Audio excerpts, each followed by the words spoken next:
자, 질문이 없으면 14장 마지막 부분을 마무리하겠습니다.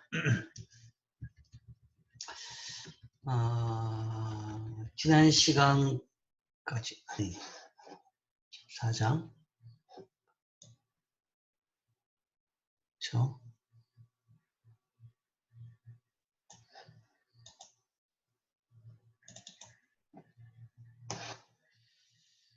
이력가설에 대한 설명이었죠. 이력가설에 대한 설명까지 했는데, 이력현상, 히스테리시스라는 것은 소위 자연률 가설에 대한 반대 이론입니다. 자연률 가설이라는 것은 경제가 결국은 자연률로 되돌아간다. 그러니까 1학기 때 배웠던 소위 자연실업률 수준 아니면 잠재 성장률 수준으로 되돌아간다. 충격에 따라서 벗어날 수는 있지만 시간이 지나면 되돌아간다. 라는 것이 자연률 가설인데 소위 균형에 대한 이제 믿음이죠. 믿음인데 그게 훼손될 수도 있다라는 것이 이력 현상입니다. 즉 되돌아가지 않고 나빠진 상태에서 계속 머물 수 있다라고 볼 수 있는 거죠. 이 배경은 뭐 이야기했죠. 유럽의 실업률이었습니다. 그래서 80년대, 1970년대 초반만 하더라도 유럽 실업률이 한 3에서 4%, 한 5% 전후였습니다. 유럽 실업률이 5% 전후였는데 70년대 석유파동 2번을 겪고 나서는 유럽 실업률이 거의 10%대까지 올라갔습니다. 올라갔고 거기에서 계속 머물고 있다는 거죠. 지금도 거의 그 수준에서 조금은 떨어졌지만 뭐 거의 그 수준에 머문다고 볼 수 있습니다. 지금도 한 7%, 8%, 8에서 9% 수준 정도입니다.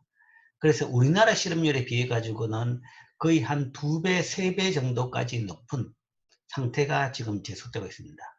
유럽의 청년 실업률은 그러니까 뭐 금융위기 사태라든지 그런 특정한 상황이 발생하기 이전에도 유럽의 실업률이 그렇게 높았고 유럽의 청년 실업률은 거의 뭐 한 25%, 30% 정도가 됩니다. 그래서 굉장히 유럽은 그것 때문에 골치가 아프죠. 그래서 이제 소위 말해서 대처리즘이라는 것들이 생겼죠. 뭐 소위 그래서 뭐랄까 그런 뭐 조금 뭐랄까 복지에 대한 반대적인 정책들이 많이 나왔습니다. 그러니까 기존의 반노조적인 정책들이 꽤 나왔습니다. 근데 이제 그거 자체가 사실은 그런 식으로 그 실업률이 이렇게 한 단계 올라간 이유가 그런 부분에서 찾은 거죠. 자, 이력 현상은 그런 것을 의미하는데 자연 실업률과 같은 변수들에 대해 장기적으로 지속적으로 미치는 영향을 이력 현상이라고 이야기합니다. 즉 장기적으로 영향을 미칠 수 있다. 실업률을 바꿀 수 있다라는 거, 자연 실업률을. 불리한 충격은 자연 실업률을 증가시켜 경제는 불리한 충격에 따라서 자연 실업률이 증가가 되죠. 증가가 되지만 그러나 시간이 지남에 따라서 자동적으로 소위 가격 조정에 따라서 가격이 조정되면서 다시 자연 실업률로 UN 수준으로 회복이 된다라고 했지만 경제는 자연 실업률로 완전히 회복되지 않을 수 있다. 않을 수 있는 것을 이력 현상이라고 합니다.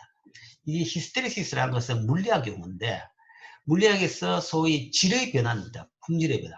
쇠에 대해서 가해를 하게 되면 그 물리학적으로 물질의 질은 변화가 없습니다. 변화가 없는데 기본적으로 쇠는 쇠다라고 하는데 그 쇠가 어느 정도 온도가 높아지면 이 구조가 바뀝니다. 그래서 굉장히 어느 정도 인계점이 높아진 충격이 왔다 그러면 인계점이 구조 자체가 바뀌는 그런 것을 우리가 이력현상, 물리학적인 이야기로 이력현상이라고 하고 그걸 이제 경제학에 그대로 적용해서 사용하고 있죠. 자, 그러면 왜 그래 질이 바뀌었냐? 즉 자연 실업률 자체가 바뀌었냐?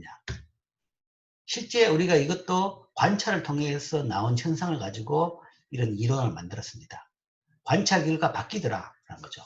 바뀌었다는 것은 왜 관찰됐냐 그러면 다시 안 떨어지더라는 거죠. 한번 실업률이 10%대 올라가지고는 그게 한 10년 이상 계속 그게 지속이 되더라. 더 이상 회복이 안 되더라는 거죠. 그럼 왜 이런 현상이 발생했을까에 대해 가지고 이제 몇 가지 설명이 있는데, 자, 첫 번째 설명은 경기순환적 실업자들의 기술은 실업기간 동안에 저하될 수 있으므로 경기 침체가 종료되더라도 그들은 일자리를 찾지 못할 수 있다. 그러니까 70년대 초까지 일하는 사람들이 소위 석유파동으로, 석유파동은 일시적인 충격이라 볼 수 있죠.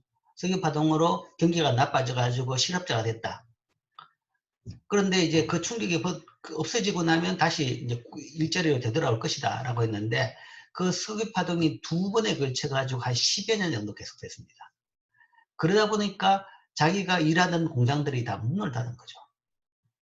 공장이 문을 닫은 것에 그치지 않고 그 산업 자체가, 일부 산업 자체가 완전히 도태됐다라는 거죠. 근데 이제 그 대표적인 산업을 우리가 들면 자동차 산업 같은 걸 들 수 있어요. 자동차 산업. 특히 이제 미국 같은 경우는 그게 심하죠. 그러니까 미국 자동차가 이제 석유파동 이전까지만 하더라도 소위 덩치가 큰 힘이 좋은 자동차를 만들었습니다. 덩치가 크지만 힘이 좋은 자동차를 주로 만들어 가지고 사람들이 그걸 좋아했는데, 석유파동이 나고 유가가 오르고 나니까 연료비가 비싸지니까 이제 사람들은 그걸 선호를 안 하더란 거죠. 그래서 일본 자동차 같은 아주 연료 효율적인 소형 자동차로 사람들이 수요가 가더라. 그러면 옛날에 큰 차를 만드는 회사들은 다 경쟁력을 잃었던 거죠. 그게 제일 큰 데미지가 미국이고, 유럽도 그런 식으로 석유파동에 따라 가지고 큰 영향을 많이 받았습니다. 자동차도 그렇고 소위 옛날에 에너지를 많이 쓰는 산업들이 상대적으로 도태를 많이 됐죠. 물론 이제 그 와중에 일본이 득세를 하면서 많은 산업이 일본의 경쟁을 잃어가지고 이 산업 자체가 붕괴됐습니다. 자동차뿐만 아니라 또 대표적으로 조선. 지금은 이제 일본도 조선의 도태가 됐지만 70년대 조선이 유럽에서 이제 일본으로 넘어왔죠. 그래서 70년대, 80년대, 90년대까지만 하더라도 세계 조선 산업은 일본이 꽉 잡고 있습니다. 그러면 조선 부분에서 일자리가 다 없어진 거죠. 처음에는 70년대 석유파동 때문에 불황 때문에 일자리가 실업자가 된 줄 알았는데, 그 기간 동안에 소위 그 조선 산업 자체가 다 완전히 없어진 거죠. 그렇게 되면 그 조선 산업에서 실업된 사람들은 경기가 끝나고 80년대 들어왔더라도 일자리를 찾지 못하는 거죠. 조선 부분에 일자리가 없으니까. 그러면 이제 새로운 일을 배워야 되는데 새로운 일은 배우지 못하고, 이래서 실업이 된다. 거죠. 그러니까 실업 기간이 길어지면 그 산업 자체가 없어지고, 그 다음에 기존에 가지고 있던 기술 자체가 더 이상 그 산업에서 유지가 안 되는 거죠. 그렇게 되면 완전히 이제 되돌아갈 일자리가 없어졌다. 그래서 자연 실업률이 높아졌다 라는 것이 하나고, 그 다음에 경기순환적 실업자들은 임금 결정에 대한 영향력을 상실할 수 있다. 자, 이거는 이제 그 실업자와 취업자 간에 이제 문제가 발생할 수 있는 건데, 실업자는 임금 결정에 대한 영향력을 상실할 수 있다. 우리가 이제 그 균형으로 되돌아올 수 있는 것은, 장기 균형으로 되돌아올 수 있는 것은 가격 조정입니다.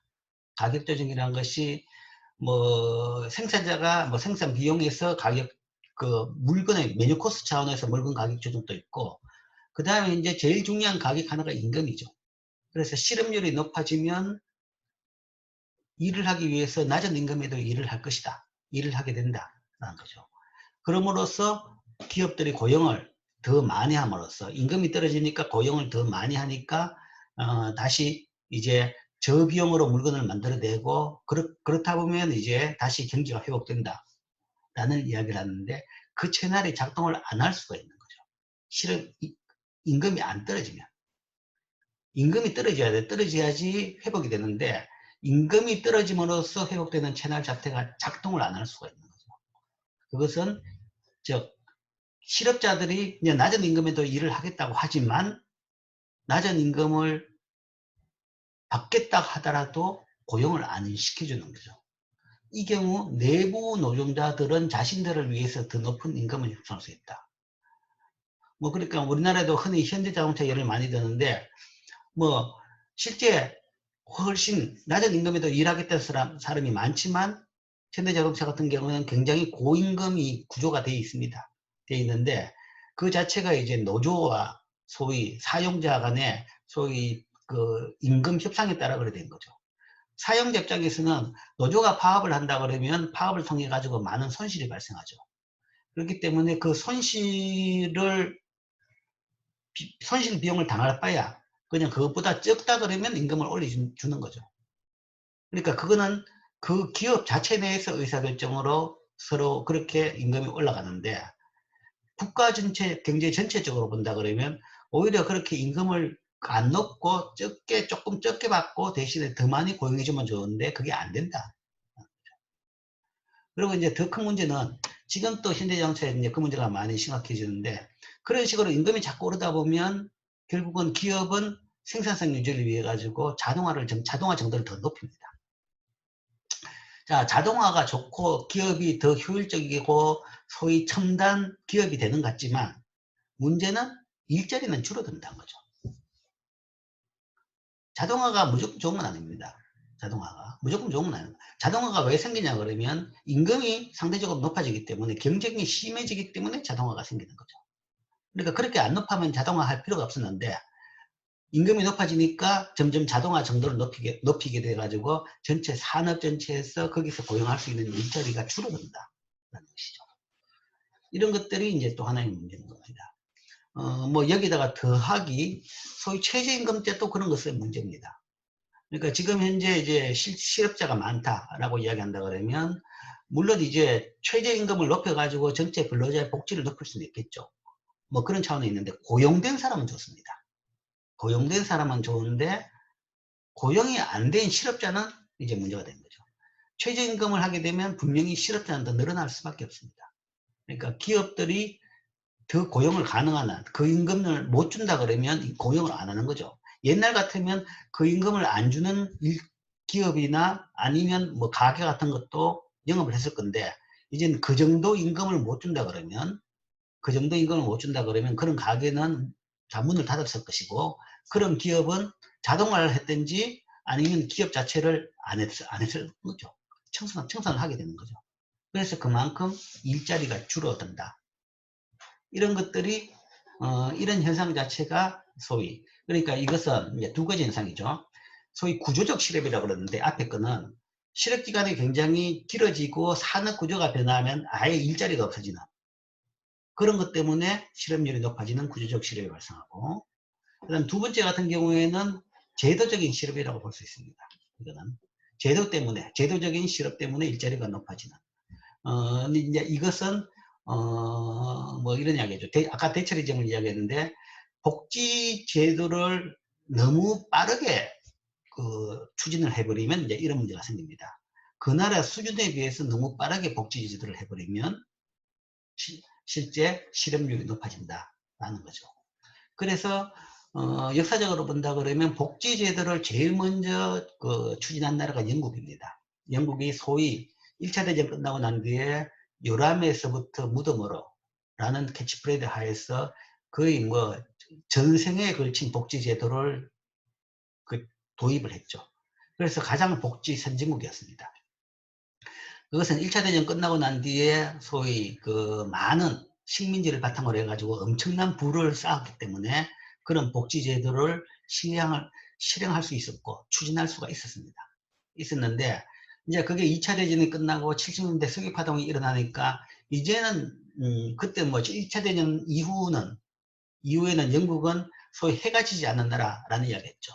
전 세계 산재한 식민지 때문에 해가 지지 않는 나라라고 했는데 그러니까 영국 식민지만 따라가면 해가 안 질 정도로 전 세계를 모든 지역을 다 갈 수 있다라는 이야기입니다.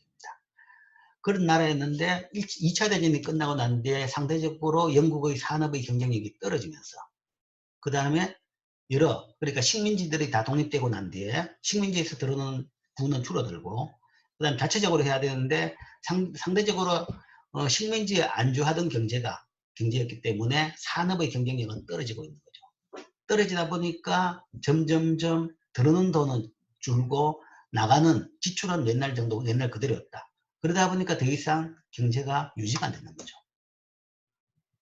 그래서 이제 대처라는 수상이 나와가지고 강력하게 이제 어떻게 봐서 반복지적인 정책을 한 셈입니다. 반노조, 반복지적인 정책. 기존의 노조에 대한 보호, 강력한 보호, 그 다음 복지정책의 방향을 좀 수정을 했는 거죠. 그래서 오히려 10%대 실업률에서 유럽 나라 중에서는 영국이 제일 먼저 빠져나온 셈입니다. 빠져나왔고, 그 뒤에 이제, 여러 나라들이 이제 그런 것을 많이 따라했습니다. 또 그 중에 하나가 이제 대학 문제에 있어서 마찬가지였어요, 그때. 유럽은 대학 학비가 없습니다. 대학 학비가 없고, 대학생에 대해서는 굉장히 우대가 많습니다. 그러니까 대학 교육을 잘 받으면 그게 사회에 기여하는, 사회를 이끌어가는 인물이다. 이끌어가는 소위 인재다라는 이야기죠. 그런 개념에서 대학에 대해서 학비도 없고, 대학생에 대해 가지고는 거의 뭐 교통비는 모든 교통수단에 대해서는 거의 무료, 아주 적은 비용, 온갖 우대가 많았습니다.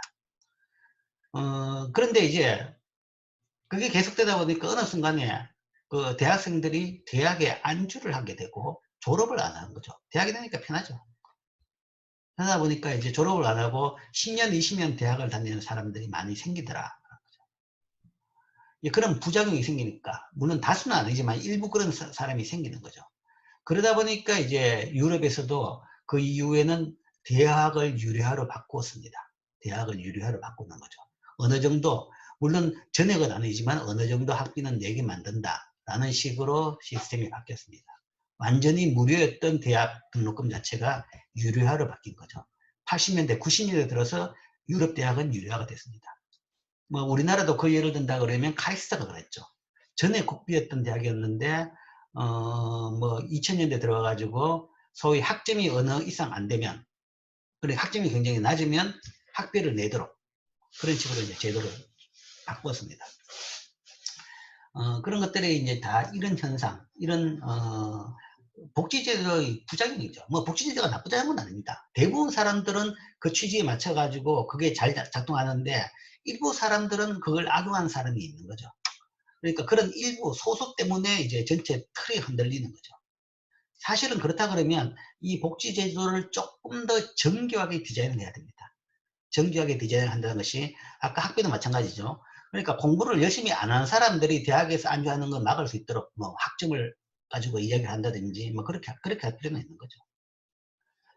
그래서 옛날식의 오히려 이 노조에 대한 무조건적인 보호 아니면 이런 복지제도가 자연 실업률을 높였다라고 이제 봅니다. 유럽에서는.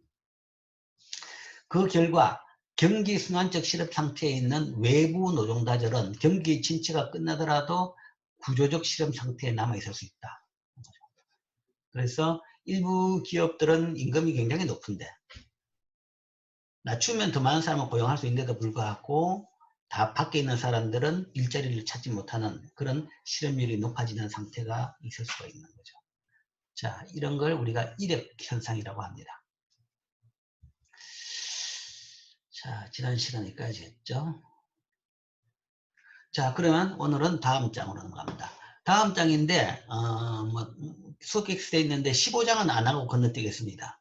15장은 이 동태적인데, 동태적인 경제인데, 그러니까 뭐, 이 단기에서 장기로 가는 동태적인 그 내용에 대한 설명인데, 굉장히 좀 기술적이고, 굉장히 기술적이고, 너무 좀 학술적인 그런 부분이라서 이거는 빼고 지나가겠습니다. 지나가고. 다음으로 16장으로 가겠습니다. 16장, 14장, 16장.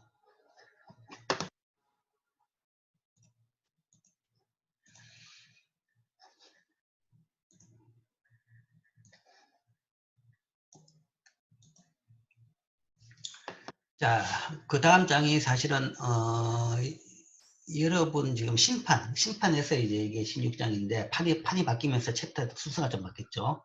그전 같은 경우에는 강론으로 가서 소비이론, 투자이론이 있었는데 그거는 이제 순서가 바뀌었습니다. 빠진 게 아니라 뒤로 왔습니다. 뒤로 가고 아주 뒤로 가고 그 다음에 먼저 있는 것이 정책에 대한 이야기입니다. 안정화 정책에 관한 대안적 관점.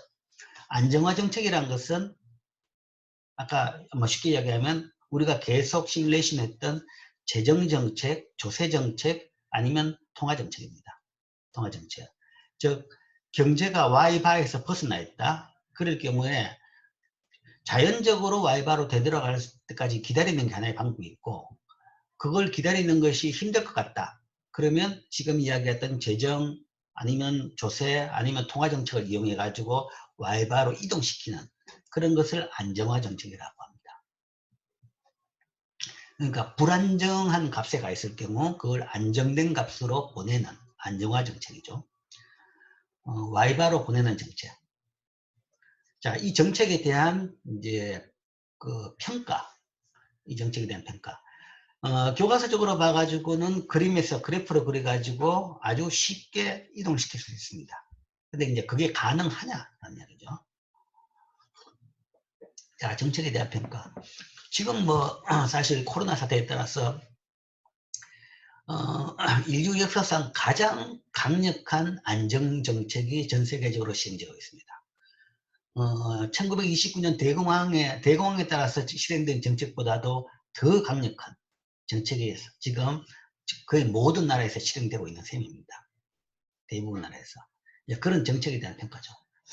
근데 이제 지금 코로나 사태는 굉장히 좀 예외적이라고는 볼 수 있지만 일반적인 경기 불황기, 지금 사태는 조금 예외적이지만 일반적인 경기 불황기에 이런 안정화 정책을 자주 쓰는 데 대해 가지고 얼마나 효과가 있냐에 대한 이야기입니다. 자, 이 장에서는 두 가지 정책 논쟁에 대해 살펴볼 것입니다. 딱 두 가지 질문입니다. 두 가지 질문에 대한 답을 해볼 겁니다. 첫 번째는 정책은 적극적이어야 하느냐 아니면 수동적이어야 하느냐.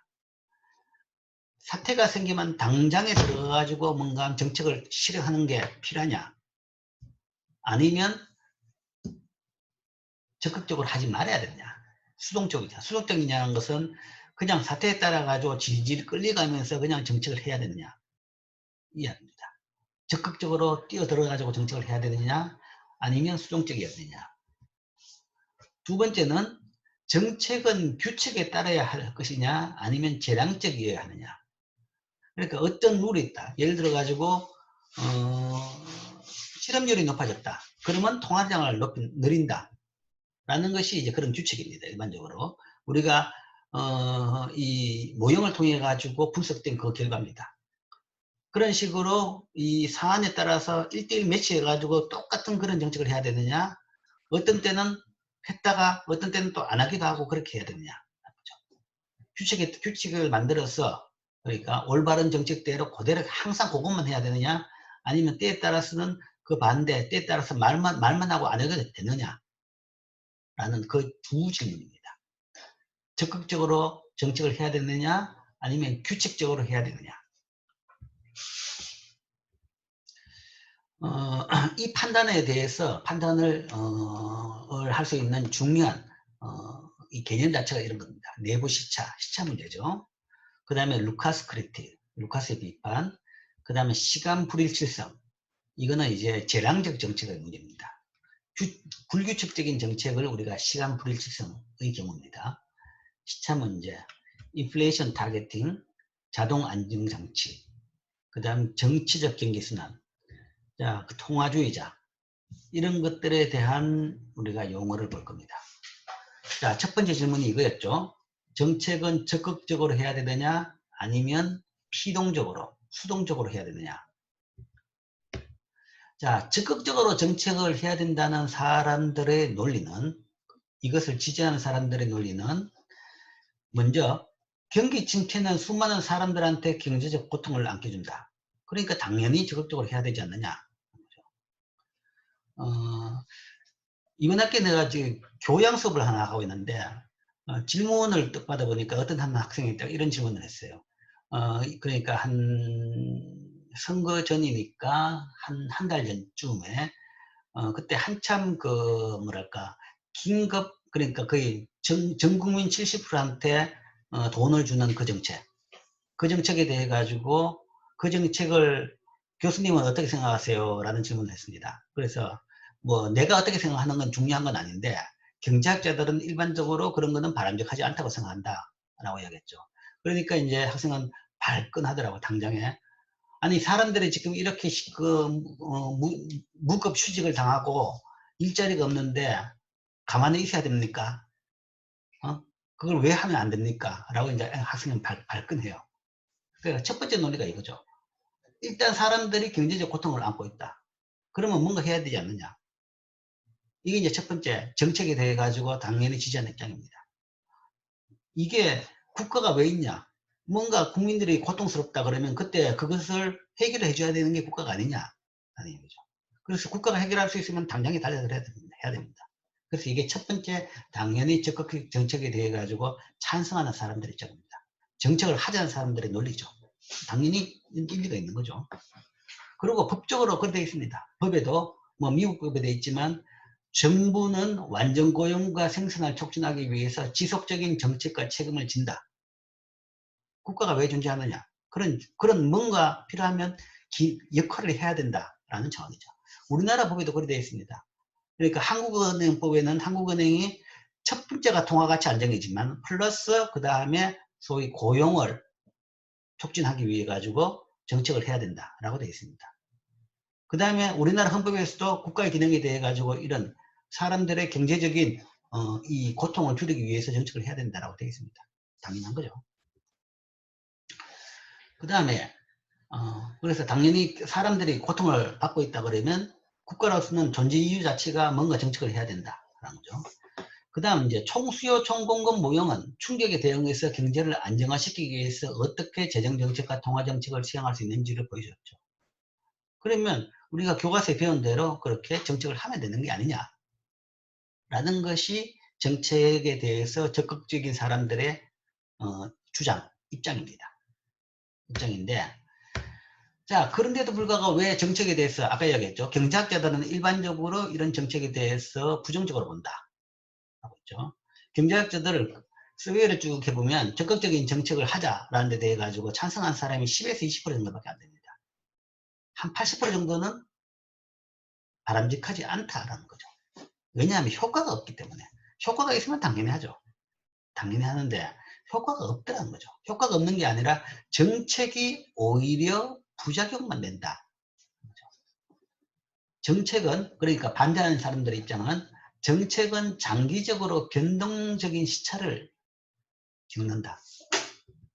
즉 정책에 따른 시차라는 것은 정책에 따른 시차는 일단 정책을 실행하게 되면 거기에서 정책을 실행하는 내부 시차가 있습니다. 그러니까 충격을 인식을 한 뒤에 충격에 맞는 정책을 선택해 가지고 그 정책을 집행하는 데까지 걸리는 전체 시간을 우리가 내부 시차라고 합니다. 충격 발생과 정책적인 반응 사이의 시간이죠. 즉 충격은 소위 불황이 발생했다. 실업률이 높아졌다. 그런 거죠. 그 다음에 반응 자체는 거기에 따라 가지고 통화량을 늘렸다. 아니면 재정 지출이 늘었다. 재정 지출 같은 경우는 지금 같은 경우는 이제 일부 이제 지자체에서 있는 것은 지금 실행됐는데 이번에 국가 전체적으로 뭐 4인 가구에 100만 원까지 주는 거는 오늘부터 그러니까 아마 오늘부터 신청을 할 수 있고 그 다음에 신용카드 회사를 통해 가지고 돈이 들어오는 것은 아마 수요일부터 들어올 겁니다. 그러니까 물론 이제 오부절에 따라 가지고 오늘 신청할 수 있는 것은 그 마지막 생년월이 1년하고 6년으로 끝나는 사람이 오늘 신청할 수 있죠. 그럼 제일 빨리 받은 사람들이 그 사람들인데 오늘 신청하면 수요일 정도에 신용카드 회사에 돈이 들어올 수 있다.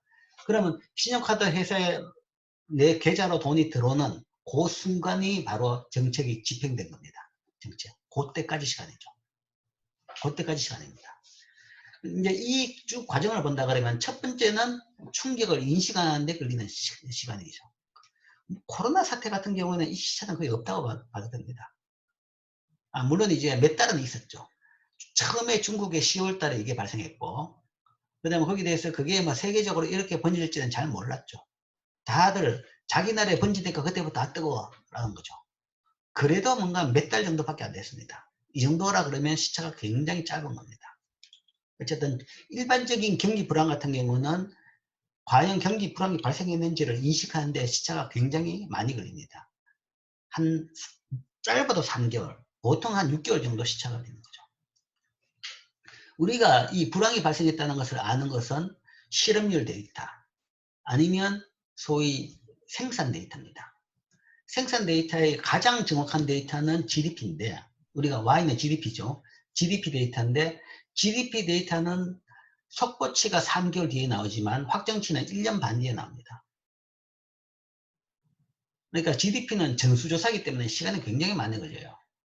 그래서 뭐 잠정치로 3개월 뒤에 나오는데 그 잠정치는 사실은 좀 부정확합니다. 부정확하고 실제 그 확정치가 나오는 것이 1년 반 뒤에 나오죠. 충격이 발생했는데 충격이 발생했는 것을 GDP 데이터를 가지고 알라 그러면 1년 반 뒤에 그때 불황이었구나 라고 할 수 있던 거죠. 그러니까 GDP 데이터는 이런 충격 발생에 대한 정보 판단으로는 유용성이 없어요. 그래서 실제 이제 어떻게 쓰냐 그러면 우리가 경기 순환 지표에서 주로 쓰는 지표는 GDP 대신에 산업 생산 지수라는 걸 씁니다.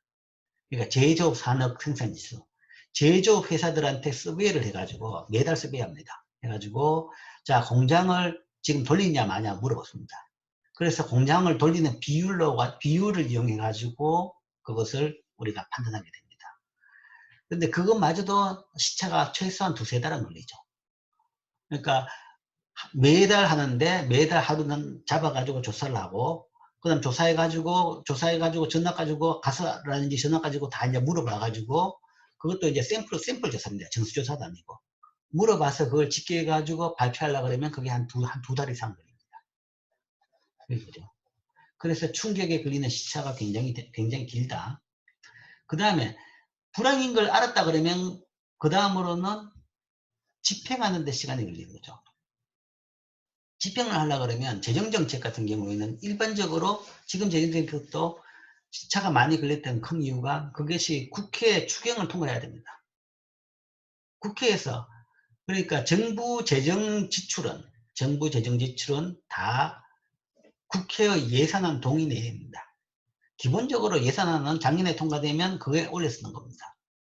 올려 쓰는데 이제 비상시 아주 특이한 비상적인 상황이 발생했을 경우에는 추경이라고 해가지고 중간에 돈을 더 쓰겠다라는 그런 요청을 하게 되면 국회에서 심의를 해가지고 거기에 대해서 뭐 승인을 해주죠. 그래서 그 과정에서 시간이 많이 걸립니다. 국회 심의 과정에서. 추경을 만든다는 것은 그럼 자 재정지출을 늘리자는 것은 교과서적으로 늘리자는 것은 말은 쉬워 보이는데 어떤 방법으로 늘릴 것이냐 그것은 굉장히 고민을 많이 해야 합니다. 그것을 공공근로사업을 더 할 것이냐 아니면 뭐 SOC 투자를 더 할 것이냐 아니면 지금같이 아주 예외적이지만 전 국민한테 돈을 나눠줄 것이냐 여러 방법이 있는 거죠. 전 국민한테 돈을 나눠줄 때 이제 어떤 방법으로 나눠줄 것이냐. 우리나라는 그래도 신용카드를 굉장히 많이 쓰기 때문에 쉽게 지금 된 겁니다. 쉽게 된 건데 신용카드를 별로 안 쓰는 나라 같은 경우는 도대체 어떻게 나눠줄지 그것도 참 굉장히 힘들 겁니다. 그러니까 뭐 찾아오면 사람 따져가지고 현금으로 나눠줄 수도 있는 거고 아니면 뭐 상품권으로 줄 수도 있고 어쨌든 사람이 와가지고 동사무소 와서 주민센터 와서 받아가는 것도 굉장히 비용이 많이 걸리고 줄도 길고 시간대 많이 걸리고 여러 이제 그 일하는 것도 큰 행정 비용이 발생하게 되는 거죠. 신용카드로 돈 주는 건 그래도 전자적으로 하기 때문에 굉장히 쉽게 비용 없이 거의 할 수 있습니다. 그 덕에 사실은 비용 없이 그 집행을 할 수 있는 거죠. 주민센터를 통해 가지고 한다 그러면 굉장한 또 비용이 발생합니다. 어쨌든 그런 것들이 다 재정 정책을 집행하는 데까지 걸리는 시간이죠. 집행을 만들고 어떻게 할 것이냐, 그 다음에 실제 이제 그걸 집행하는 과정. 그 다음 또 하나의 시차가 있는데 외부 시차. 외부 시차는 소위 정책적인 반응을 하고 난 뒤는 지금 같은 경우에 예를 들어서 돈을 국민들한테 줬다. 그러면 그 돈을 주면 바로 정책의 효과가 나타난 것이 아니라 국민들이 그 돈을 써가지고 성수 효과가 나타나야지 효과가 나타난 겁니다. 여러분들이 이제 재정정책 성수 효과를 봤죠. 성수 효과라는 것은 소비를 하면 그 소비를 하기 때문에 Y가 늘고 Y가 늘면 다시 또 소득이 늘어서 소비를 늘리는 그 반복되는 과정을 통해 가지고 정책의 효과가 났습니다. 즉 정책이 경제에 영향을 미치려고 그러면 상당한 시차가 필요하다는 거죠. 카드나 계좌로 들어온 돈을 써버리면 썼다. 그러면 내가 한번 써버렸다. 그러면 당장 효과가 나타났다가 아니고 그러면 1차 효과가 나타난 거죠. 1차 효과가 나타난 것이고 그 다음에 거기에 따라 가지고 내가 씀으로써 내 물건을 판 회사가 돈을 받아가 가지고 다시 또 월급을 나눠줘 가지고 효과가 나타나는 그 2차 부분, 그 다음에 3차 부분, 4차 부분 이런 것들이 다 합쳐져 가지고 승수효과입니다. 처음 1차 부분의 효과는 굉장히 미미하죠. 그게 다 합쳐져 가지고 전체 효과를 보려고 그러면 사실은 상당한 시간이 걸리는 겁니다. 상당한 시간이 걸리죠. 그래서 일반적으로 정책을 실시한다 그러면 그 정책이 교과서적으로는 쉽게 그림으로 이야기할 수 있지만 그 정책이 실시를 해가지고 효과 내는 데까지는 상당한 시간이 걸리더라. 그래서 문제가 정책의 효과를 체감하기 전에 여건이 변화하면 그 정책은 경제를 더욱 불안정하게 만들 수 있다. 라는 것이 정책의 문제라는 거죠. 물론 이제 지금 코로나 사태 같은 경우는 아니지만 일반적인 불황 사태 같은 경우는 불황기다. 그러면 경제성장 GDP로 봐가지고 이렇게 주죠. 사이클이 이렇게 되는데 이렇게 떨어졌을 경우라고 생각해가지고 정책을 했는데 실제 이런 시차 때문에 정책의 효과가 나타날 때는 다 회복되고 난 뒤에 나타납니다. 그러면 회복되고 난 뒤에 올라가는데 그 올라가는 폭이 더 높아지는 거죠. 오히려 위쪽으로 오버슈팅을 만들어 버리죠. 즉 그렇기 때문에 경제를 더 불안정하게 만든다.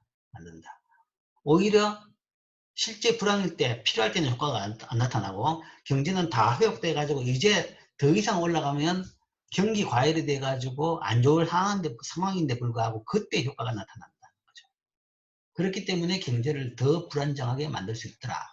오히려 정책이 경기 변동을 더 심화시키는 그런 부작용을 내더라. 그래서 이런 시차가 있기 때문에 적극적인 정책은 굉장히 안 좋다라는 생각을 경제학자들은 많이 합니다. 그렇다고 해서 국가가 두 손 놓고 있어야 되느냐? 그건 아니죠. 아니기 때문에 대신에 대안적으로 제시하는 정책이 자동 안정화 장치입니다. 자동 안정화 장치는 정책의 최대 이 부작용인 시차를 없애는 정책이죠. 시차를 없애는 정책인데, 즉 의도한 정책의 변화가 없어도 정책 그 자체가 경제를 촉진시킬 수도 있고 억제할 수도 있는 그런 정책이죠. 시차가 없이 작동할 수 있는, 시차가 없는 재정정책, 시차가 없는 조세정책을 우리가 자동 안정화 장치라고 합니다. 즉 안정화 정책과 관련된 시차를 줄이기 위한 목적으로 마련됐는데 가장 대표적인 것이 세금제도, 실업보험, 복지제도 이런 거죠. 제일 대표적인 것이 실업보험입니다. 실업보험. 즉 실업보험 같은 경우는 실업자가 발생하면 당장 자기가 가가지고 신청해서 실업급여를 받습니다. 그러면 사실은 실업 발생하고 한 달 내에 받을 수 있어요. 그러니까 어떤 재정정책보다 시차가 없이 실제 실업급여가 지급이 되죠. 실업급여 자체가 재정정책으로 볼 수 있는 거죠. 이것은 실업이 발생했다고 국가가 알 필요도 없습니다. 알 때쯤 되면 이미 돈을 받아 갖는 거죠. 그러니까 이 인식시차도 없애고 집행시차 다 없앱니다. 그래서 실업보험, 실업급여가 가장 좋은 자동 안정화 장치로 봅니다. 그래서 지금 이제 이게 잘 작동하고 있죠. 이 코로나 사태 때문에 많은 실업자가 발생했는데 거기에 대해 가지고 지금 우리나라도 거의 기록적으로 실업급여가 많이 나가고 있습니다. 많이 나가고 있는데 이것은 이런 사태가 생긴 것은 불행하지만 일단 실업급여가 많이 나가는 것은 제일 좋은 겁니다. 그래서 경제학자들 보기에는 70% 아니면 전 국민에 대해서 100만 원씩 주는 것보다는 가구별 100만 원씩 주는 것보다는 이런 실업급여를 많이 주는 것이 제일 좋다라는 거죠. 지금 실업급여 같은 경우는 보면 현재 원래 재정으로 적자라고 보고 있습니다. 그런 적자는 따질 필요가 없는 거죠. 그때는 이 부분은 이제 그냥 필요한 부분 무조건 정부가 안 되면 원래는 실업급여는 부담은 정부가 부담한 게 아닙니다. 실업급여는 기존의 기업에 직장에 다니는 사람이 직장이 거기에 대해 가지고 실업급여를, 그 실업보험료를 부담합니다. 그래서 기업들이, 이거는 실업인데, 기업들은 자기가 고용하는 사람이 실업되니까 그 실업되는 데 대한 보험료를 내라는 이야기죠.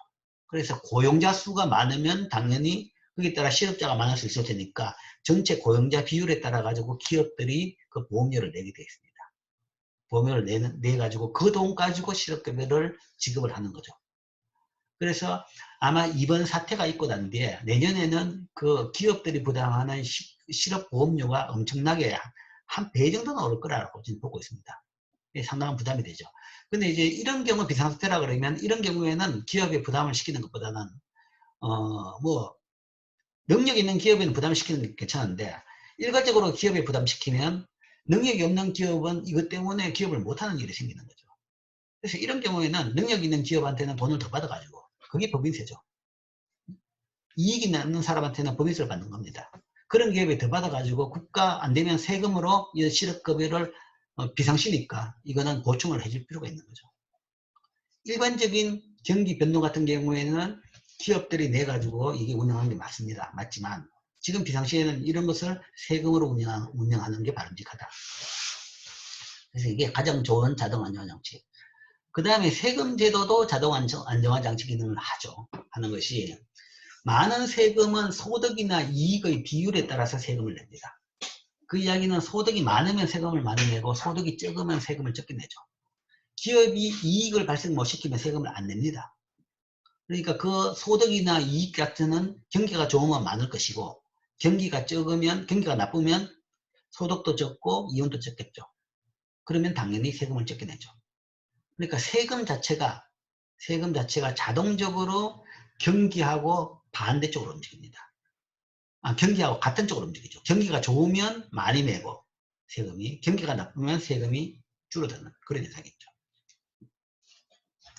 근데 이제 사실 그것 때문에 재정당국은 상당히 어렵습니다. 재정당국은 그게 이제 상당히 좀 힘든 부분이죠.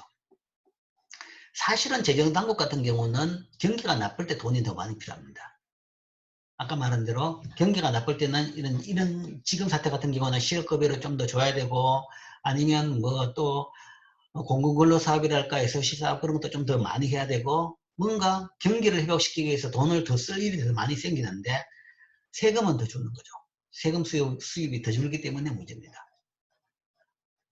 뭐 그런 부분은 있지만 어쨌든 그렇기 때문에 이제 전체 사이클을 봐가요. 경기 사이클 전체로 봐가지고 균형이 되도록 재정을 운영해야 된다라는 것이 이제 현대적인 재정 운영의 준칙입니다. 매년 균형이 아니라 경기 사이클 내에서 균형을 유지한다. 그렇죠? 그 다음에 이제 디테일한 복지제도도 뭐 이런 자동 안정화 장치죠. 뭐 실적에 대한 부분도 있고 실적에 대해서 또 다른 실업급여 이외의 다른 부분을 지원해 줄 수도 있고 뭐 그 관련돼 가지고 뭐 그런 그 힘든 사람들한테 도와준다라는 것이 복지제도죠. 그 힘들게 됐다는 것은 결국은 경기적인 요인에 따라서 힘들게 된 사람이 많겠죠. 이제 그런 데 대한 거죠. 그 뭐 예를 들어서 기존의 실업자에 대해 가지고는 실업급여를 더 줄 수는 없습니다. 그러니까 실업급여라는 것은 일자리 있는 사람들이 실직되면 그때 주는 거지 계속 실업돼 있는 사람한테는 주는 건 아니죠. 이런 경우에는 또 다른 복지제도가 들어가는 거죠. 아니면 지금 이제 최근에 많이 되는 것이 뭐 여러분은 아직 대학이 있기 때문에 괜찮은데 최근에 졸업한 학생 같은 경우에 모든 일자리가 고용이 지금 완전히 프리즈 됐기 때문에 일자리를 못 구하고 구직까지는 길어지고 있죠. 그래서 그런데 뭐 이 청년 일자리 지원 사업 그런 걸 통해 가지고 돈을 준다든지 이런 것들도 소위 자동 안정화 장치라고 볼 수 있죠. 그래서 자동 안정화 장치가 적극적인 경제학자들은 생각이 적극적인 정책보다는 자동 안정화 장치가 더 낫다라고 보죠. 그래서 이런 걸 좀 다 확충한 것이 더 바람직한 걸로 봅니다.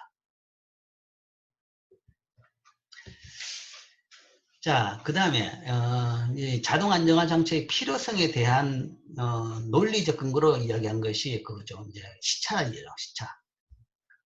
경기에 대한 그러니까 적극적인 정책에 대한 실제적인 시차 문제 때문에 우리가 적극적인 정책을 취하기 힘들다라고 이야기했는데, 자, 그 이야기는 거시경제는 예측을 못하기 때문에 그렇다는 이야기죠. 예측만 할 수 있다 그러면 적극적인 정책이 좋죠.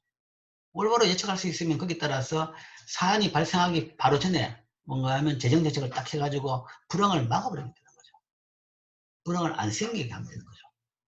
경기가 과열될 것 같다 그러면 과열되기 전에 뭔가 그 통화량을 줄인다든지 재정지출을 줄인다든지 세금을 늘려가지고 과열을 막을 수도 있죠. 그러니까 경제를 잘 예측할 수 있다 그러면 사실은 적극적인 정책이 굉장히 좋습니다. 그런데 불행하게도 경제는 예측이 안 된다는 얘기죠. 자, 예측을 잘한다 그러면 사실은 시차를 없앨 수 있는데 예측을 잘 할 수 있느냐? 뭐 결론은 잘 못한다라는 건데, 일반적으로 경제학자들이 미래 경제를 예측하는 방법은 두 가지가 있는데, 선행지표를 이용한 예측이 있습니다. 그래서 경기 선행지표, 동행지표, 후행지표라는 것을 발표를 합니다.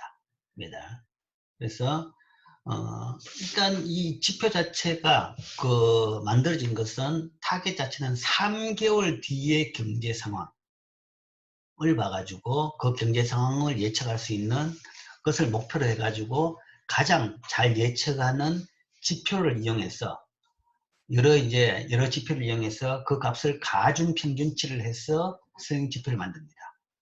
그래서 경기 변동에 앞서 변동하는 시기열 자료로서 이 지표를 발표합니다. 그래서 지표가 예를 들어서 100인데 100을 중심으로 해가지고 100보다 더 큰 값이 나왔다. 그러면 경기가 좋아진다는 이야기고, 100보다 적은 90대의 값이 나왔다. 그러면 경제가 나빠진다. 라는 그런 시그널로 보통 봅니다. 그게 이제 경기 선행지표인데, 이제 이 지표를 구성하는 변수들은 이제 여러 가지가 있습니다. 흔히 많이 쓰는 것은 뭐 이자율도 쓰고, 그 다음에 이제 주가지수, 뭐 그런 것들을 씁니다. 뭐 주가지수를 쓰는 논리는 주식시장의 투자자들은 미래에 대한 기대에 따라서 예측을 하기 때문에 그 투자자들의 행동에 기대가 포함되어 있다라고 보는 거죠. 그 다음에 이제 금융시장 상황, 이자율, 뭐 아니면 뭐 등등 여러 가지 있습니다. 근데 이 지표가 굉장히 잘 바뀌어요. 이걸 구성하는 보통 변수가 한 7개나 10개 정도를 가지고 가중평균치를 하는데, 그 7개 선택하는 것이 굉장히 이제 난해하더란 거죠. 평가를 해보면 계속 틀려요. 틀리면 빼고 딴 거 집어넣고. 그래서 우리나라 같은 경우에는 주가에 대해 가지고 주가가 들어갔다 나왔다 들어갔다 나왔다 이론은 맞는데 주가가 미래 예측성이 거의 없더란 거죠. 그래서 이제 어떤 지표를 썼는데 굉장히 문제가 많더라. 뭐 하나의 그 기법인데, 그래서 이걸 쓰긴 쓰고는 있는데 이거 자체의 예측력이 굉장히 낮더라라는 것이 문제죠. 어쨌든 이게 하나고, 근데 이제 이게 하나의 지표긴 한데, 참 여기에 대해 가지고 이제 이게 지표의 예측력이 낮은 근거로서 이야기한 것이, 사실은 경제학자는 현재 상태를 또 잘 모릅니다. 그래서 우리가 흔히 이야기하기를 그래 기상청을 보고 비난을 하면서 기상청이 예측은 못하고 그냥 실황 중계만 한다. 지금 비가 오니까 비가 온다라고 이야기밖에 안 한다는 거죠. 근데 경제학자는 경제가 지금 나쁘다는 것도 모르는 거죠. 현장 지금 현 상태 중계마저도 못한다라는 이야기를 하죠. 그러니까 현 상태도 모르는데 미래를 어떻게 알겠습니까? 그러니까 현 상태를 조금이라도 더 빨리 아는 것이 아까 말한 대로 그 불황을 먼저 디텍트하는 것이 그게 훨씬 더 지금 더 큰 문제입니다. 그래서 이제 그렇게 많이 쓰는 것이 요즘에는 이제 이런 게 조금 더 동행에 대해 가지고는 현실성 있는 지표가 이제 전기 사용량, 교통량 그런 겁니다. 전기 사용량은 실시간으로 나옵니다. 지금 1분 1초. 지금 현재 2020년 5월 11일 오후 12시 정각이죠. 그죠? 이 순간에 우리나라 전체 전기 사용량이 바로 나옵니다. 바로 나오는 것은 모든 전기는 우리나라 전기는 집중화되어 가지고 한국전력에서 관리하는데, 한국전력의 그 지령실이 있습니다. 지금 이제 그 원래 강남 지금 현대 자동차한테 팔려가지고 엄청난 큰 건물을 짓는 그 건물 지하에 있었습니다. 그게 옛날에 한전자리였는데 그게 이제 나주로 이전하면서 지금은 나주에 있죠. 나주에 있는데 거기서 이제 다 짓기를 하는 이유가 거기서 발전소에 대해 가지고 발전 여부에 대한 지령을 내리는 거죠. 우리나라에 많은 발전소가 있는데 거기에 따라서 수요가 늘면 자 여기 더 켜라, 아니면 자 수요가 주니까 여기 끄라 라는 거죠. 그걸 내려야지 전체 우리나라 전기선에서 적정한 전기가 들어옵니다. 수요가 없는데 발전소를 계속 돌리면 과부하가 돼 가지고 터져버립니다. 그리고 수요가 많은데도 불구하고 전기 발전 공급이 부족하다 그러면 그때는 전압이 떨어지면서 전기 품질이 나빠지고 제대로 돌지가 않게 되는 거죠. 그래서 거기에서 중앙집중으로 매 순간 그 값이 나옵니다. 그리고 지금은 그 값이 실시간으로 인터넷으로 중계가 되고 있어요. 그래서 여름에 보면 사람들이 많이 찾아보는데 전기 예비율이 얼마냐 그 얘기 나오죠. 한때 한 번 전기가 부족해가지고 그 블랙아웃 된 적이 한 번 있었죠. 그 뒤부터 이제 거기에 대해서 굉장히 민감해져 가지고 완전히 그 내용 자체를 공개합니다. 즉 전기가 많이 사용되면 한순간이 문제가 아니라 전체 하루 평균 아니면 일주일 평균 값으로 봐가지고 많이 사용되면 결국은 공장이 많이 돕니다. 그러니까 개인적인 가정용 전기도 있지만 전기를 많이 쓰는 것은 기업들이 사실 많이 쓰고 있죠. 한순간 그 계절에 따라서 뭐 난방이나 아니면 냉방에 따라 가지고 그런 계절적인 수요는 온도에 따라 가지고 적절히 다 나오고 그걸 딱 제거하고 나면 산업용으로 전기가 얼마가 사용되고 있는지 다 나오죠. 그럼 그걸 통해 가지고 실시간으로 지금 공장이 많이 돌고 있다. 그러니까 산업 생산 지수를 이용해 가지고 조사하기 위해 가지고 매달 한 번씩 전화해가 물어볼 필요가 없이 전기 사용량으로 보면 공장이 얼마나 많이 돌고 있구나라는 것을 대강 짐작을 할 수 있죠. 그런 지표. 아니면 교통량이라는 것이 사실은 물류가 많다 그러면 결국은 기업 활동이 활발하다는 이야기입니다. 경제가 잘 돌아가는 거죠. 그래서 뭐 트럭이 많이 돌아다니면 그거는 기업 활동이 더 활발하다는 것이고, 그 다음에 승용차가 많이 돌아다니면 관광산업이 또 붐업하는 겁니다. 뭐 강원도 같은 경우에는 특히 이제 교통량에 따라 가지고 강원도 경제가 굉장히 밀접하게 움직이는 것이 다 확인됩니다. 그래서 요즘에는 이제 그런 실시간 지표 아니면 또 뭐 인터넷을 통한 지표도 있을 수 있죠. 인터넷에서 사람들이 실시간으로 홈쇼핑 같은 경우는 데이터가 집계가 되고 구매량이 나오고 그 다음에 금성약들이 나오기 때문에 그런 걸 통해 가지고 경기의 현 상황은 옛날보다는 훨씬 더 정확도가 높아졌어요. 현 상황 파악은. 그런 것들이 현실적인 지표입니다. 그렇지만 이제 선행 지표에 대해 가지고는 여전히 한계점이 있습니다. 그 다음에 또 하나의 경제 미래를 예측하는 또 하나의 방법이 모형을 이용한 예측입니다. 그것이 경제 모형. 70년대 한참 유행이었는데 60년대 70년대 한참 주요 경제 기관마다 이런 거시 경제 모형을 만들어 가지고 경제를 예측을 많이 했습니다. 많이 했는데 이 거시 경제 모형이란 것은 여러분들이 이미 풀었던 그 문제하고 동일합니다. 연습 문제에 딱 모형이 있죠. y는 c 더하기 i 더하기 g고 거기다가 소비 함수는 어떤 형태고 투자 함수는 어떤 형태고 뭐 정부 지출 그 다음에 순수출은 어떤 형태다 하는 거죠. 그러면 그 전체 모형입니다. 그런데 그 모형에서 예를 들어서 충격이 발생했다. 충격이라는 것은 뭐 여러분들이 필립스 커브 할 때 그 누 같은 것이 공급 충격이죠. 그런 공급 충격이 발생하면 경제가 어떻게 움직이는지, 아니면 거기에서 뭔가 하면 전체적으로 지금 이렇게 돼 가지고 뭐 현재 상태에서 충격이라는 것은 전체 모형을 추정하고 난 뒤에 모형의 추정이라는 것은 그 모형에 있는 모수 값입니다. MPC라든지 아니면 투자의 탄력성이라든지 그런 값들을 다 추정하고 난 뒤에 그 모형 자체가 세대이 되죠. 그러면 거기서 뭐 내년에 유가가 얼마가 되면 환율이 얼마가 되면 소득이 얼마가 될 것이냐 이런 식으로 추정하는 것을 우리가 모형을 이용한 추정입니다. 그래서 그런 식으로 예측을 많이 했습니다. 근데 이 모형은 이제 예측에도 유용하지만 충격과 정책에 대한 내생 변수의 반응을 보는 게 굉장히 또 유용합니다. 아까 말한 대로 충격이 그 총 공급의 충격이 발생했다. 그게 이제 유가든 아니면 기술이든 그렇게 되면 거기 따라 가지고 Y가 얼마나 변할지, 소비가 얼마나 변할지 그런 것들을 다 이제 예측을 할 수 있죠. 그래서 이게 또 하나의 방법, 추정 방법입니다. 그래서 이런 두 가지 선행 지표를 통한 방법, 모형을 통한 방법을 통해서 거시경제를 예측을 합니다. 예측을 하는데 문제는 이제 이 예측력이 좀 떨어지더라라는 거죠. 예측력이 떨어지는데, 자, 왜 떨어지느냐? 예측력이 떨어지는데 왜 떨어지느냐에 대해 가지고, 그럼 왜 떨어지느냐에 대해서 떨어지는 원인을 이야기한 것이 루카스 크리테입니다. 로버트 루카스. 경제학자 중에서 아마 거의 제일 존경받는 사람 중에 한 사람입니다. 거의 모든 분야에서 70년대에서 90년대까지는 거의 모든 경제학을 이끄는 사람입니다.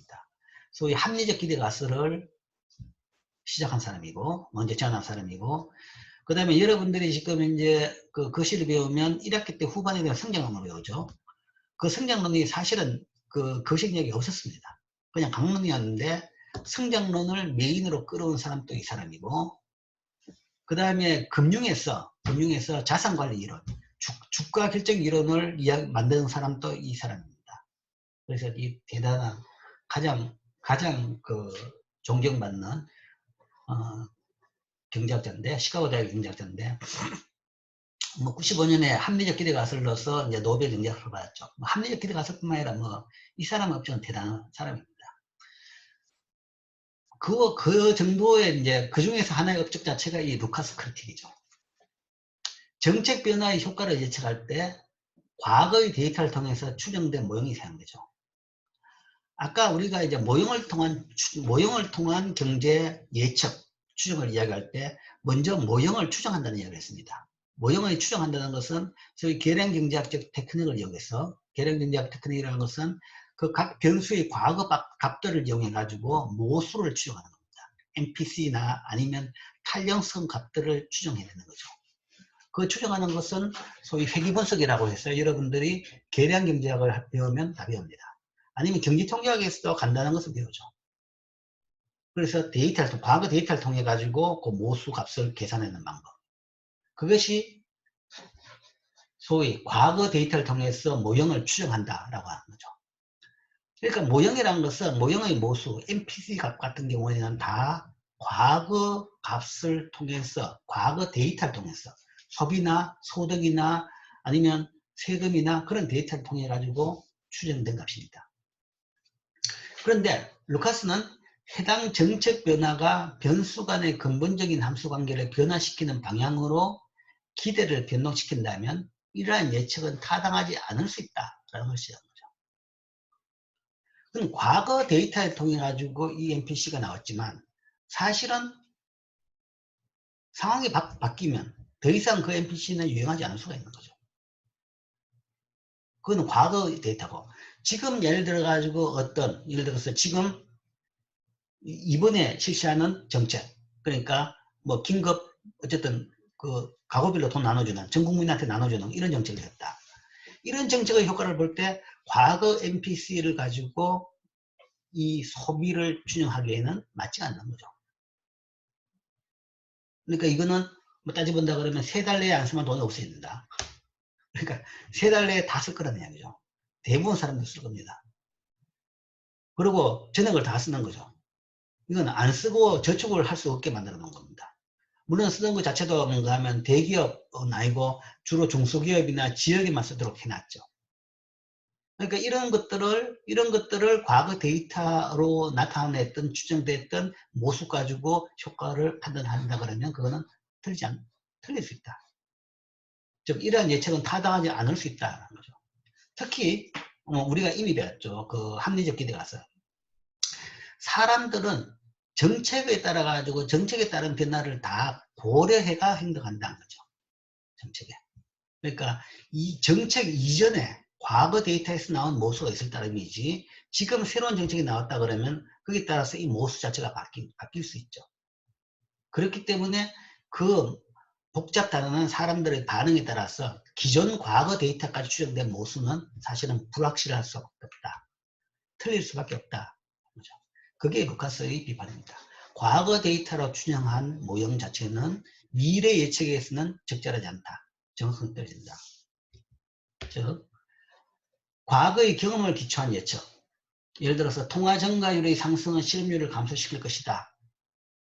한 거죠. 그런데 통화 증가율을 상승시키면 기대 인플레이션이 상승해서 이 경우 실업이 반드시 감소하지 않을 수도 있다는 거죠.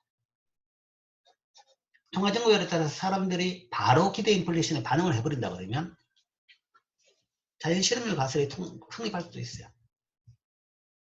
그러니까 바로 통화량이 10% 는다 그러면 모든 사람들이 거기에 따라서 물가를 10% 올리면 가격을 10% 조정해버렸다. 그러면 그때는 실업률이 전혀 변화가 없습니다. 즉 과거 경험에 기초한 이런 예측 자체는 사실은 사람들이 예측을 잘한다 그러면 예측을 잘하고 그다음 정책에 대해서 온갖 정보에 대해서 반응을 한다 그러면 그 효과는 많이 줄어든다라는 것이 이제 루카스 비판입니다. 그렇기 때문에 태생적으로 예측은 힘들다는 거죠. 예측은. 그러니까 경제학자들을 비난하지 말고 원래 사람들이 너무 똑똑하기 때문에 그 경제에 있는 사람들이 너무 똑똑하고 거기에 따라 가지고 행동에서 움직이기 때문에 경제학자들이 그 사람들을 뛰어넘지 못하기 때문에 예측을 못하는 것이다 라는 거죠. 우리가 뭐 전쟁이 아니니까 뭐 그런 차원에서 어떻게 봐서 이 예측하는 경제학자들을 그 옹호하는 논리라고는 볼 수 있어요. 뭐 그렇게도 볼 수 있는데 어쨌든 그런 차원에서 예측력이 떨어진다 라고 할 수 있습니다. 그게 이제 루카스 비판입니다. 자, 그 다음에 이제 두 번째 질문. 첫 번째 질문에 대해서는 정책을 적극적으로 해야 되느냐 말아야 되느냐에 대해서 경제학자들은 적극적으로 하지 말자라는 거죠. 그리고 피동적으로 하자. 수동적으로 하자. 수동적으로 하자는 것이 자동 안정화 장치를 쓰라는 이야기입니다. 그러니까 적극적으로 그때그때마다 법을 만들어 가지고 정책을 만들어 가지고 집행하는 것보다는 그냥 자동 안정화 장치를 만들어라. 그러니까 지금 또 사실은 이 코로나 사태에도 유급 휴가에 대해 가지고는 정부가 지원해 주는 게 있습니다. 유급 휴가에 대해서는 국가가 소위 기업이 사정이 굉장히 나빠 가지고 유급 휴가를 한다. 그러면 유급 휴가는 보통 70%만 돈을 지원합니다. 근데 그 70% 중에서 절반을 정부가 지원을 해줍니다. 그 이야기는 자르지 말고 유급 휴가 시키라는 얘기죠. 지금 굉장히 기업이 나쁘면 당장 구조조정 하지 말고 유급 휴가 시켜가지고 상황이 나아지면 그때 다시 하면 되는 거 아니냐. 그걸 이제 그런 걸 하도록 만들기 위해서 유급휴가에 대해 가지고 지원을 해주는 것이 있습니다. 무급휴가에 대해서도 무급휴가는 원칙적으로 금지입니다. 노조하고 합의가 안 하면 원칙적으로는 불법입니다. 불법인데 이제 불법으로 지금 하는 기업들이 생겨서 문제죠. 그래서 이제 그런 기업에 대해 가지고 정부가 색출을 하겠다고 나서고 있고, 그 다음에 무급휴가마저도 뭐 어떤 지원에 대해서 지금 이야기를 하고 있습니다. 그런 식으로 기존에 그런 시스템을 만들어 놔야 되는 거죠. 만들어 놔야 되고, 그 다음에 그 시스템으로 도는 것이 그게 가장 효율적으로 정확한 포인트에 지원을 해주는 거죠. 전 국민한테 돈을 준다는 것은 사실은 필요한 사람한테도 돈이 많이 가는 거죠. 필요한 사람이 받았으니까 너는 기부해라 그러는데 기부할 것 같나요? 사람이 참 그렇죠.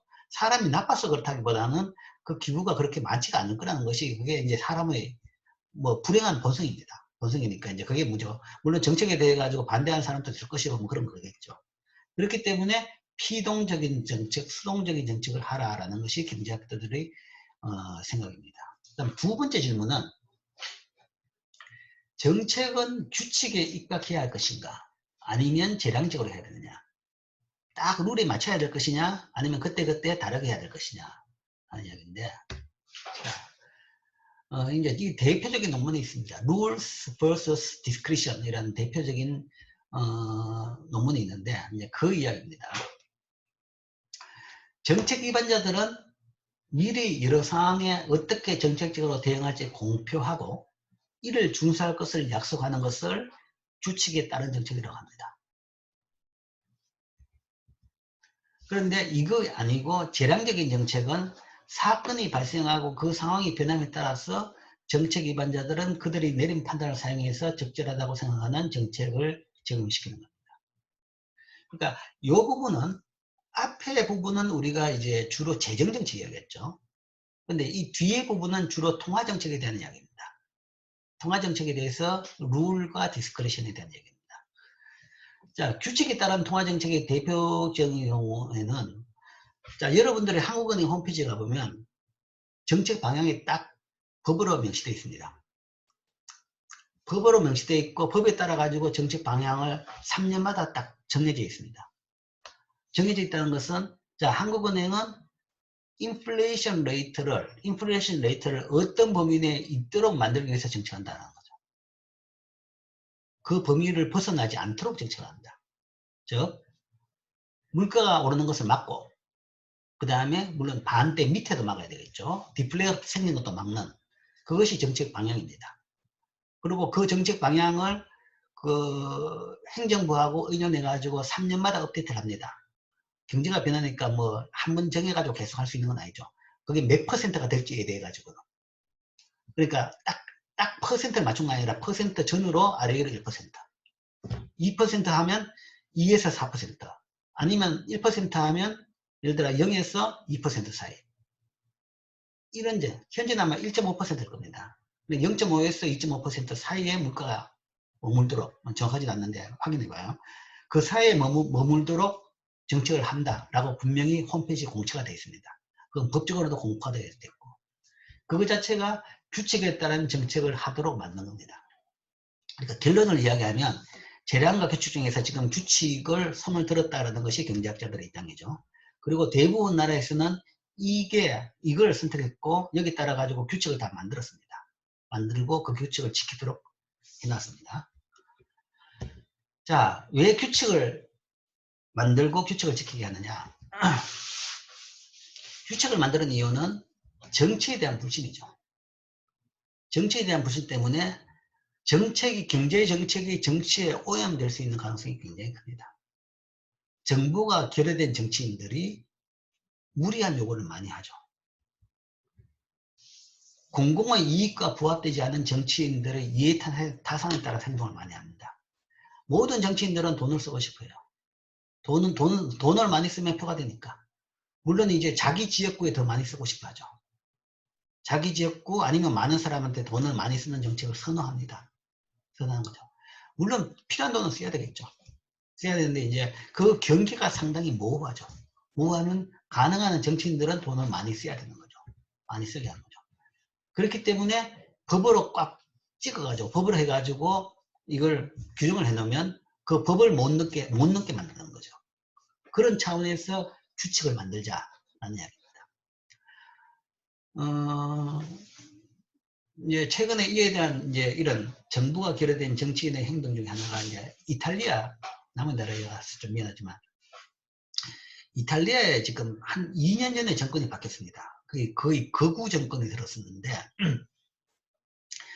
이탈리아가 사실은 그 유럽 금융위기 때 사실은 그 픽스에 포함은 안 됐습니다. 포함될 걸로 봤는데 결국은 금융위기가 발생하지는 않았죠. 그러나 거의 그 정도까지 갔을 거라는 짐작은 했습니다. 이태리도 마지막 순간까지 좀 위험한 순간이다. 위험한 나라다라고 봤죠. 재정적자가 굉장히 많기 때문에.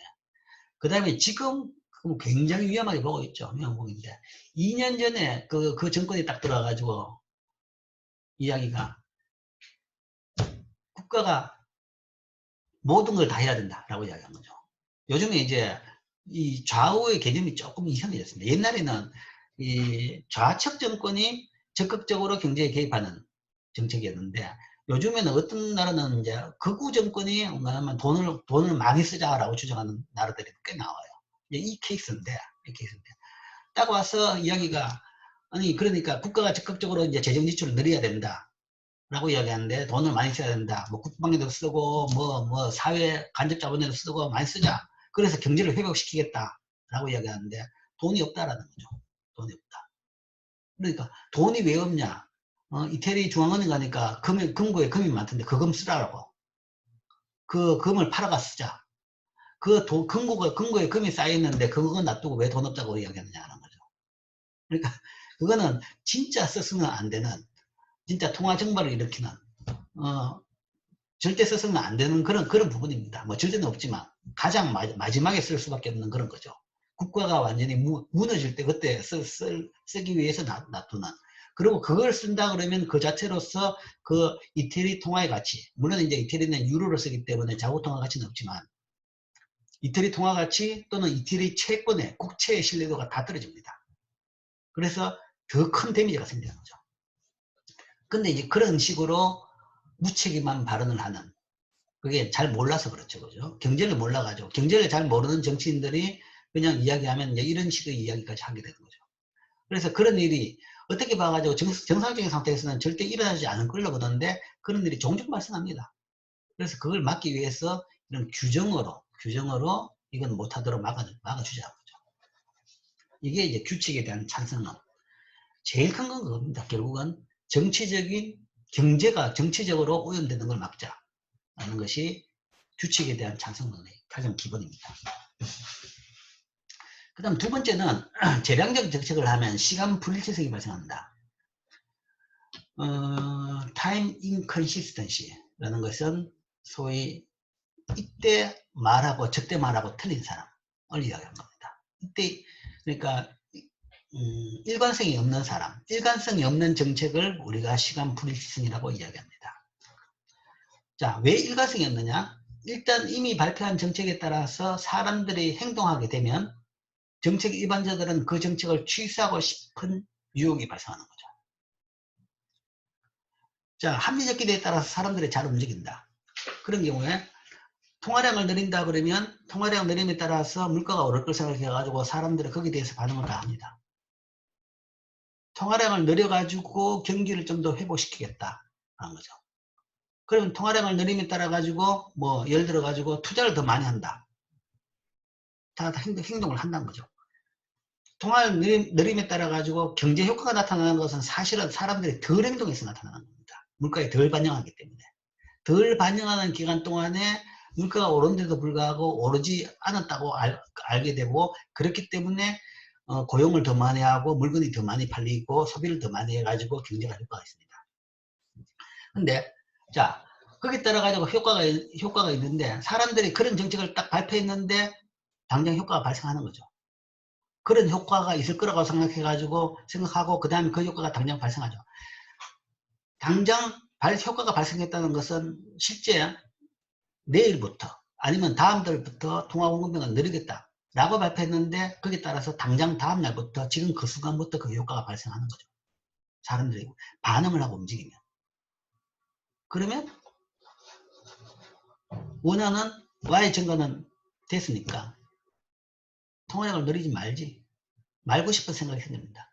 왜냐하면 통화량을 늘리게 된다 그러면 중앙은행으로는 결국은 나중에 회수해야 됩니다. 회수해야 되는 부담이 있죠. 결국은 통화량을 그냥 늘려가지고 계속 놔두면 물가로 올라가는 거죠.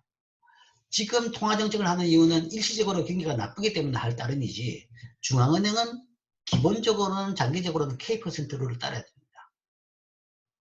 마일드한, 그러니까 지금 갑자기 늘어나면 그걸 가만히 놔두면 물가가 올라가지고 결국은 나중에 회수해야 되는, 옛날에 콜 먹고 시작했던 그런 일이 생기는 거죠. 그래서 그런 걸 막기 위해서 아예 원하는 Y는 늘었으니까 실업률은 줄었으니까 하지 말지라는 거죠. 그 유혹인 거죠. 취소하고 싶어하는 유혹. 말은 통화량을 내린다 그랬는데 실제 효과를 보고 난 뒤에는 안 내리는 거죠. 그러면 이제 이런 걸 시간 불일치라고 합니다. 내리겠다 그랬는데 안 내리는 거죠. 말은 해놓고 말을 안 지키는.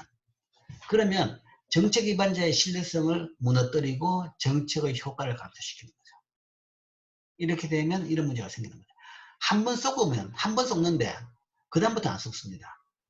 사람들이 어리석지 않죠. 한 번 쏘고 나서 저 중앙은행 이야기 못 믿겠다. 그 다음부터 안 믿는 겁니다. 안 믿는다 그러면 그 다음부터는 문제는 통화량을 늘려도 실업률이 안 줄어들어요. 직접 늘었다고 그래도 소위 우리말 그런 거 있죠. 뭐 콩으로 파스로 매주를 쓴다고 그래도 그러니까 실제 그대로 집행을 했더라도 집행했는 걸 못 믿는 거죠. 그러면 정책을 하더라도 효과가 안 나타납니다. 그렇기 때문에 재량적 정책은 바람직하다. 정책은 일관성이 있어야 된다. 신뢰성이 있어야 됩니다. 국가가 사기치면 안 된다는 거죠. 그게 규칙을 따라야 된다는 또 하나의 중요한 이유입니다.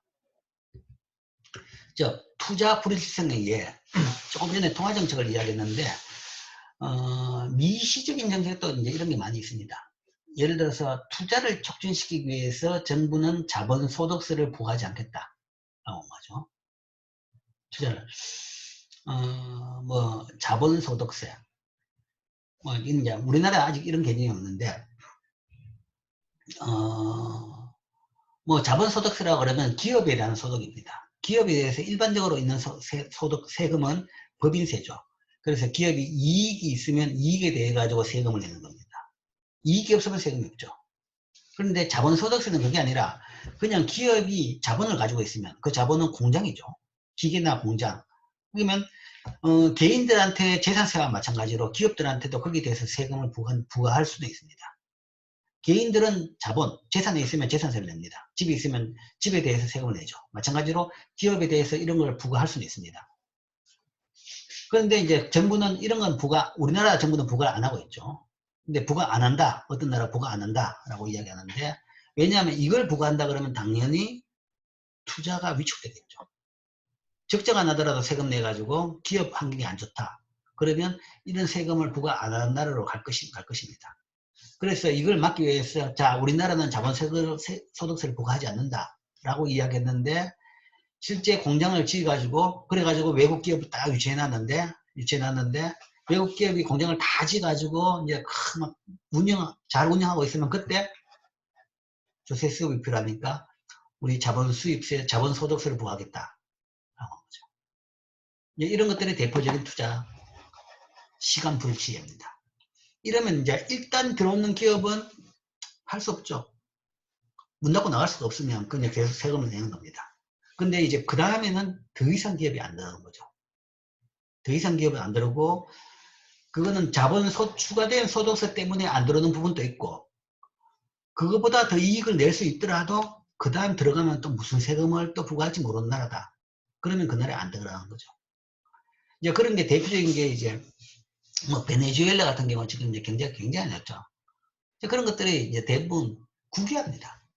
그러니까 정권이 바뀌면서 외국 기업들이 들어와가지고 뭐 전기공장이고 다 운영하고 있었는데 갑자기 다 국유화한 거죠. 재산을 뺏어버리는 거죠. 한번 그런 걸 당하고 나면 이제 더 이상 외국 기업은 그 나라에 투자를 안 하는 거죠. 언제 내 재산권을 뺏길지 모르니까. 이런 것들이 이제 시간 불일치성의 대표적인 예입니다. 그래서 이제 그런 부작용 자체가 그 나라에 대한 투자가 없어지면서 경제가 완전히 붕괴가 되는 그런 데까지 가는 거죠. 그 다음 또 다른 시간 불일치성의 예는 아까 이야기했던 그 통화정책입니다. 뭐 예를 들어서 기대 인플레이션을 낮추기 위해서 긴축적, 아까 반대로 통화 공급을 줄이겠다. 물가를 낮추기 위해서. 그런데 높은 실업에 직면하게 되면 중앙은행은 이자율을 낮추고 싶은 유혹에 사로잡힐 수 있는 거죠. 그러니까 이게 이제 폴 보커 샵 같은 때의 예입니다.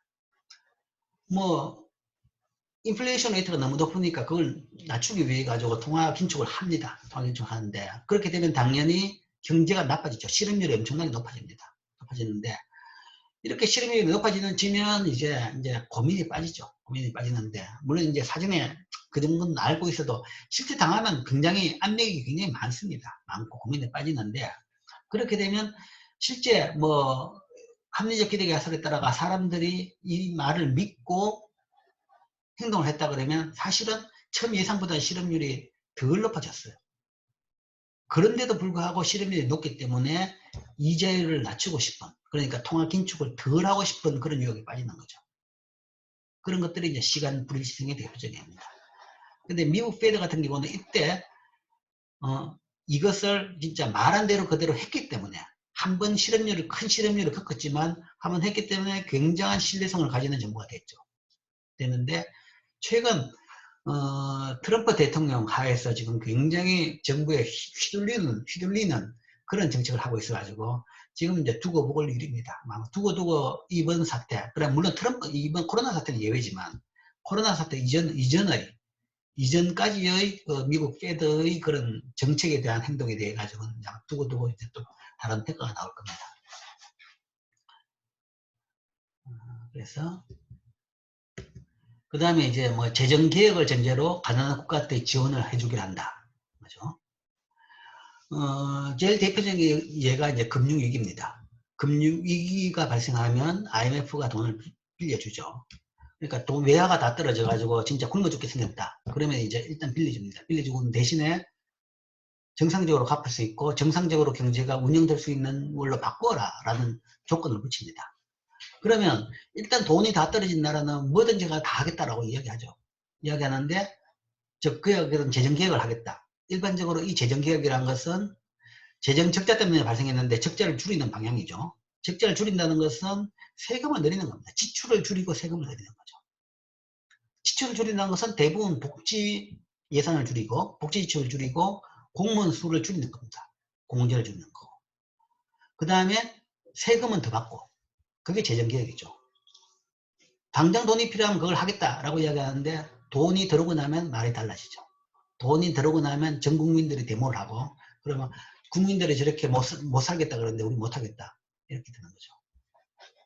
개혁이 되지 않음에도 불구하고 지원을 해준다. 그렇게 되면 그렇기 때문에 이제 그걸 막기 위해서 보통 IMF가 돈을 줄 때도 한꺼번에 주지는 않습니다. 1차, 2차, 3차에 나눠가지고 1차 뭐 이만큼 주고 그 다음에 요까지 되고 나면 2차를 주고 요까지 되고 나면 3차를 주고 하는 거죠. 근데 그것도 원래 처음에 계획대로는 잘 안 됩니다. 물론 이제 이것도 하도 이걸 경험이 많아가지고 요즘에는 IMF도 아예 원하는 패키지 자체를 더 세게 이야기하죠. 어차피 나중에는 조금 더 물렁물렁하게 될 테니까. 그렇게 하는 부분도 있습니다.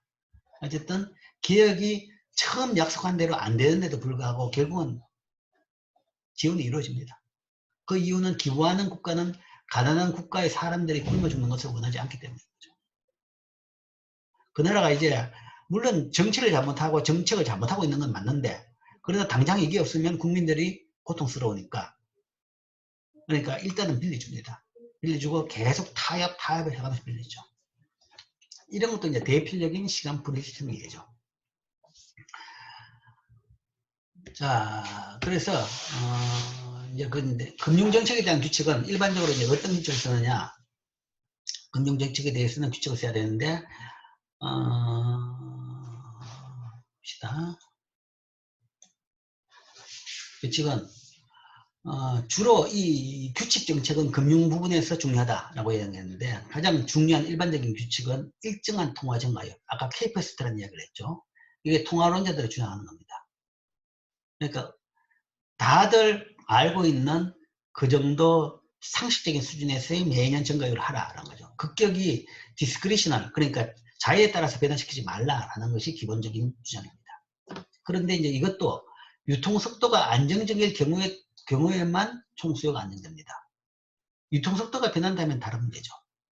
근데 제도적인 영역에 따라서 기술적인 영역에 따라서 유통속도도 변합니다. 옛날에 비해서 유통속도가 굉장히 많이 높아졌어요. 높아진 가장 큰 이유는 금융의 자동화 전산화 전자화 때문이죠. 옛날보다 현금을 적게 쓰죠. 신용카드를 많이 쓰고 그 다음에 인터넷 뱅킹을 많이 쓰고 그래서 이동 속도가 굉장히 많이 높아졌습니다. 그래서 그런 이제 제도적인 구조적인 변화를 감안해가지고 일정한 통화정을 해야 됩니다. 그래서 이것까지 감안해서 일정하지 그냥 이렇게 되고 있는데 그냥 일정 이걸 유지했다가는 과잉이 될 수가 있죠. 그래서 그런 부분이 있다 그러면 더 까지 포함해 가지고 일정한 통화정을 해야 된다 하는 것이고 그 다음에 명목 GDP 성장률에 대한 목표치를 설정해야 됩니다. 하는 것이 금융정책은 기본적으로 전에 그런 이야기 했죠. 통화증가율은 그러니까 인플레이션 타겟팅을 요즘 많이 합니다. 많이 하는데 어느 정도가 맞냐라고 이야기하면 실질 경제